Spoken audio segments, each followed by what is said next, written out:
दख्खनचा राजा केदारनाथ म्हणजे ज्योतिबा हा एक अलौकिक पूर्णावतार आहे. होय, अलौकिक पूर्णावतार. चला तर जाणून घेऊया देव कसे प्रकट झाले. द्वापारीच्या शेवटी पृथ्वीवर करवीर, कोलासूर, रक्तभोज आणि रत्नासूर असे अनेक राक्षस शिवशंकराच्या वरदानाने उन्मत्त झाले. त्यातच भर पडली आगस्त्य शिष्य विंध्याद्रीची. देवर्षी नारदाने त्याला हिमालयाशी बरोबरी न करण्यातच तुझा शहाणपणा आहे असं हिनवल्यामुळे तो चिडला आणि हिमालयाची स्पर्धा करत वाढू लागला. विंध्याद्रीच्या या वाढणाऱ्या उंचीमुळे सूर्यरथाला सुद्धा अडथळा निर्माण झाला. दक्षिण दिशा यामुळे अंधकारमय झाली. साहजिकच दक्षिणेकडे करवीर, कोलासूर, रक्तभोज, रत्नासूर आदी राक्षसांनी सुरू केले अत्याचार, अनाचाराचे थैमान.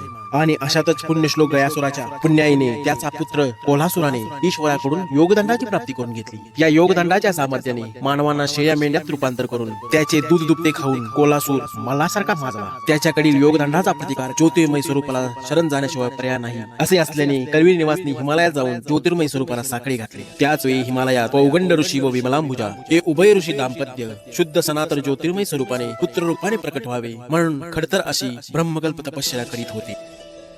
आणि इकडे दक्षिणेकडे इंद्राच्या सांगण्यावरून अगस्त्य ऋषींनी विंध्याद्रीची समजूत काढून त्याची उंची कमी केली. दक्षिण दिशेचा मार्ग मोठा. आणि इकडे हिमालयी महालक्ष्मीच्या विनंतीवरून आणि पौगंड ऋषी व विमलांबुजा या ऋषी दाम्पत्याच्या तपस्येवर प्रसन्न होऊन पूर्ण ब्रह्म सनातन केदारनाथ एक चैत्र शुद्ध षष्टीयुक्त सप्तमीला एक सूर्योदयाला रविवारी ब्रह्मा, विष्णू, महेश, कोटी सूर्याचे तेज आणि जमदग्नींचा क्रोधांश असा एकत्रित अवतार धारण करून प्रकट झाला देवादिदेव दख्खनचा राजा केदारनाथ. अशा या अलौकिक अवताराची त्रिभुवन पालक म्हणून स्तुती करताना सप्तऋषी श्रेष्ठ गुरु वशिष्ठ म्हणतात ज्योती स्वरूपा त्रिभुवन पालकाक्ष अरूपा अगमी नगमी अजपी जपा अमल कमल दयी भ्रमर गिरावरा. तर देवर्षी नारद या अनंत स्वरूपाची स्तुती करताना म्हणतात नमोस्त्वनंताय सहस्त्राक्षाय सहस्त्रपाद सहस्त्रशीर्षाय पदभ्याम शोद्र अजायताय तन्मय ज्योती स्वरूपाय नमो नमः. या अलौकिक तेजस्वी स्वरूपाची स्तुती करण्याचा मोह धरणीधर शेषाला न झाला तर नवलच. आपल्या सहस्त्रमुखांनी शेषाने प्रयत्न केला पण त्याच्या रसना थकल्या आणि शेषही थकला. अशी अवस्था झाल्याने शेवटी थकून बघून श्रींच्या चरणी राहिला. म्हणून श्रींचे मुख्य वाहन शेष आहे. त्याच वेळी शेषाने सहस्त्रमुखांनी केलेली स्तुती म्हणजे केदार सहस्त्रनाम होय.